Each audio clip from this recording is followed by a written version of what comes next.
But okay, overall, the goods far outweigh the positives, so I am very much looking forward to this. And DC, you make this work, I'm back in your corner. Well, that didn't last.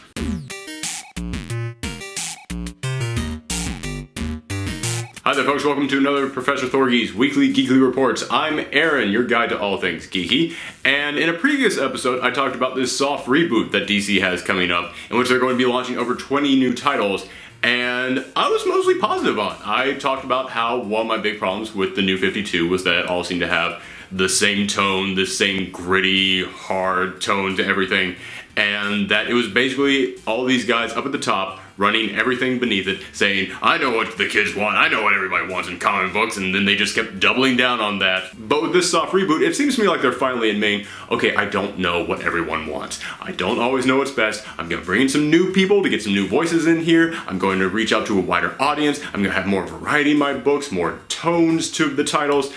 And that looked fantastic to me. I was very happy about that. However, this week the solicitations for that month came out, and sure enough, all those new books are there.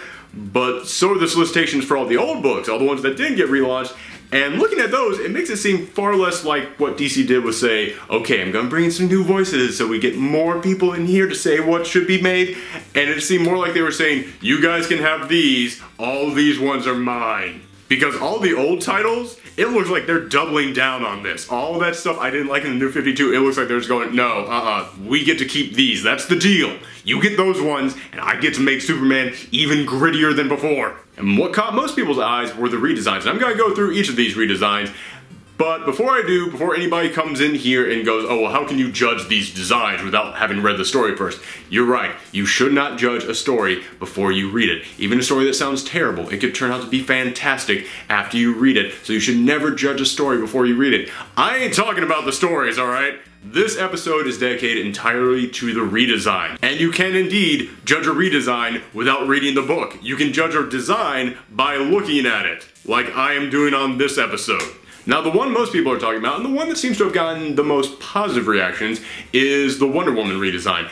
And thank God Wonder Woman is getting a redesign, because I have said for so long that in the long history of comics, few characters have needed a redesign more than Wonder Woman, alright? Yes, I know her costume is iconic, but iconic doesn't always mean good.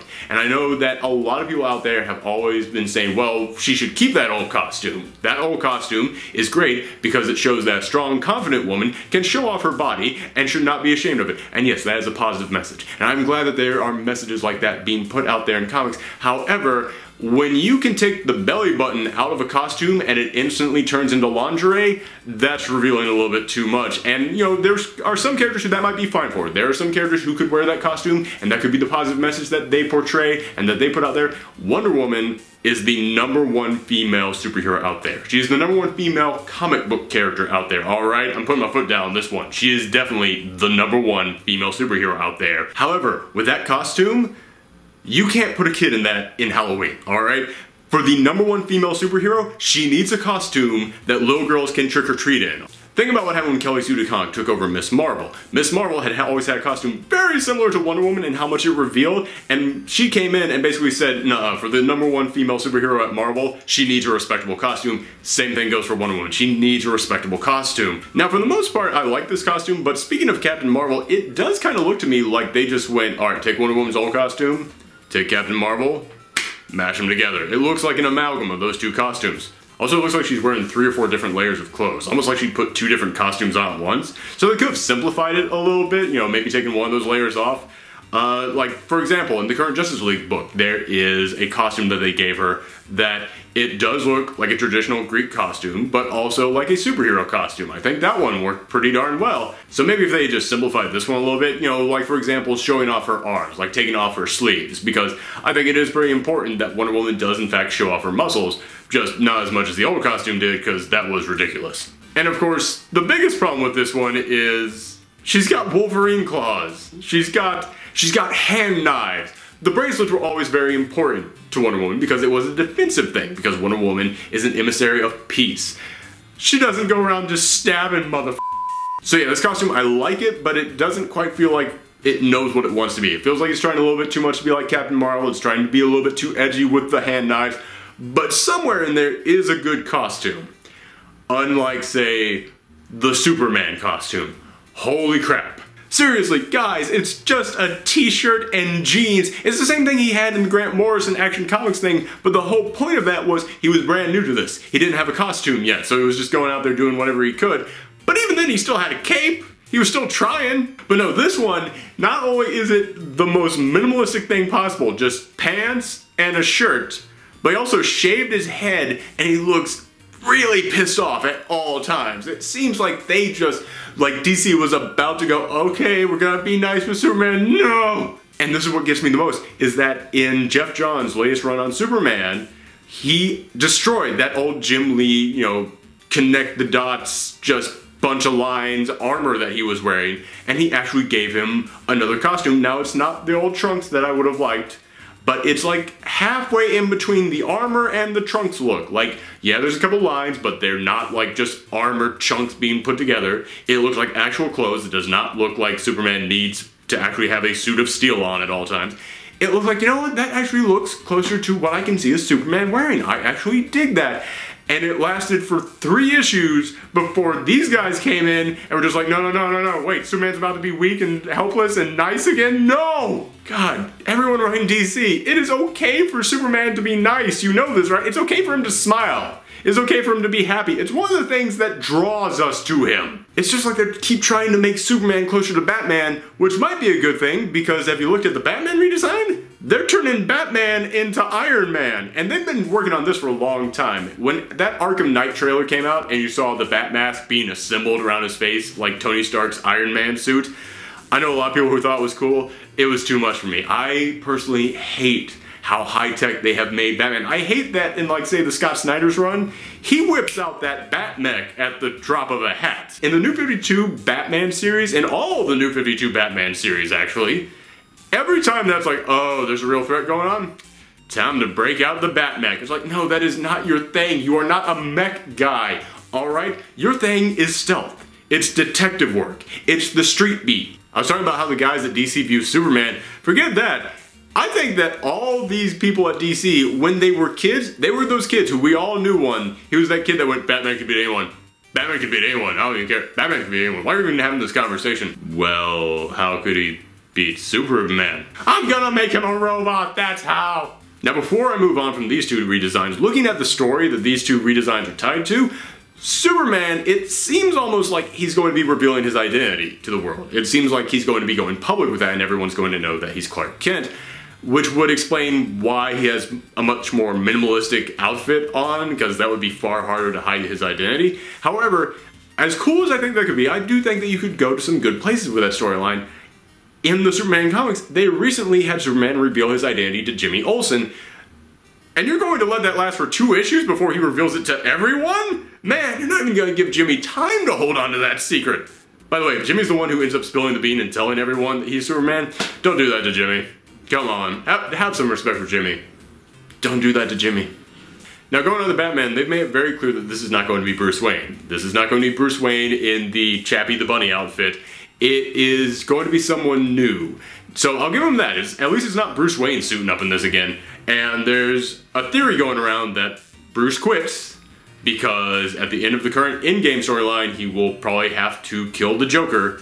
Which, I don't know, that's just the theory going around. I do not support that in any way. But that is the theory going around, that he will kill the Joker and he'll just say, okay, listen, I've passed that thing that I said I would never do, so I can't do this anymore. I'm out.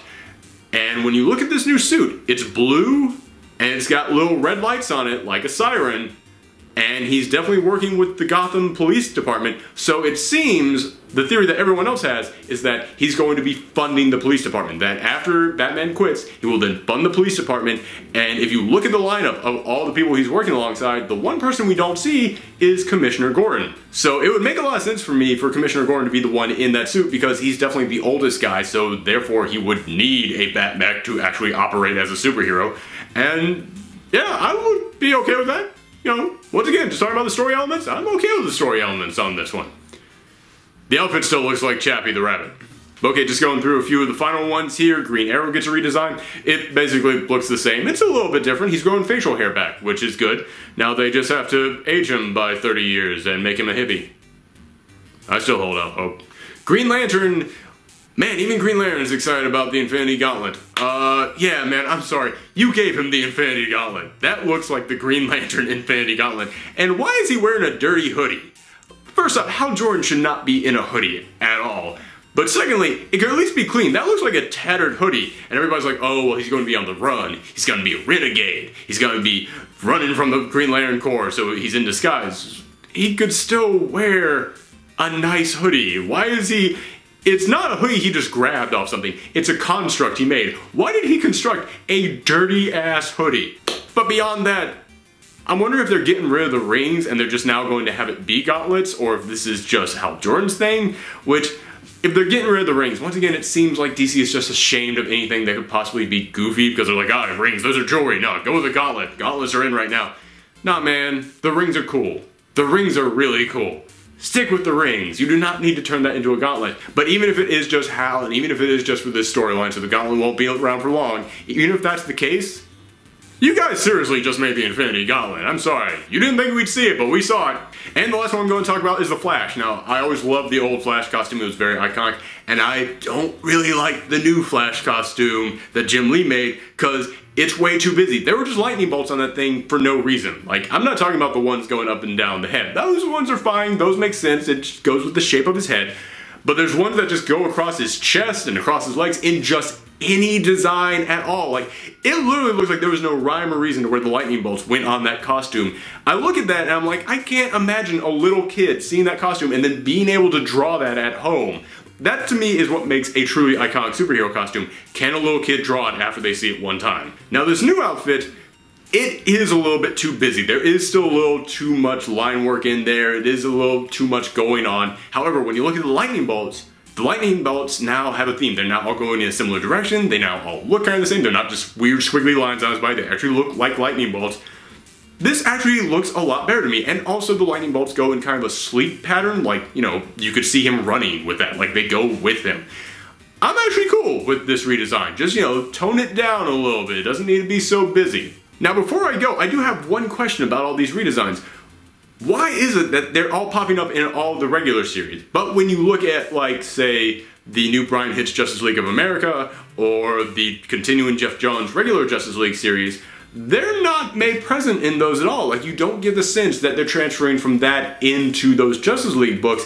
And then I remember something that they were saying, and I looked this up and read a little bit more about, is that the people in charge of DC said that they are now going to choose story over continuity. And I was like, okay, that's fine. You're going to let your writers write whatever they want, and you're not going to worry so much about, you know, does it line up?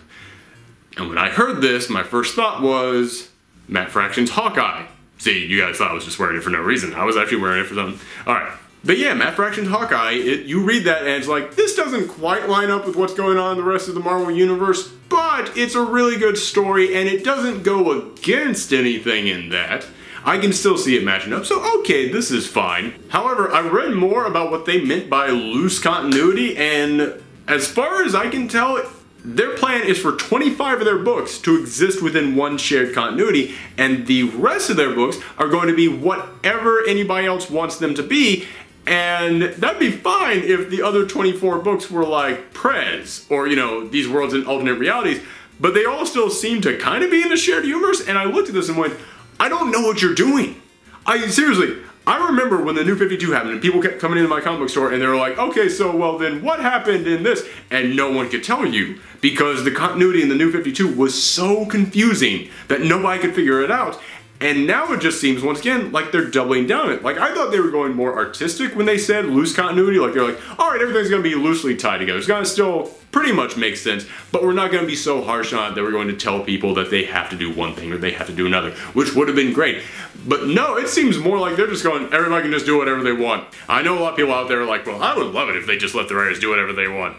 No, you don't. Because eventually there will come that point in which you are going to be reading one story and then reading another one, and they will make no sense at all together, and you're going to be like, what the fudge is going on? Which of these is the real one? And honestly, I don't know. And DC, I'll be honest with you, I was kind of counting on you guys on this one, because have you seen all the Secret War teasers?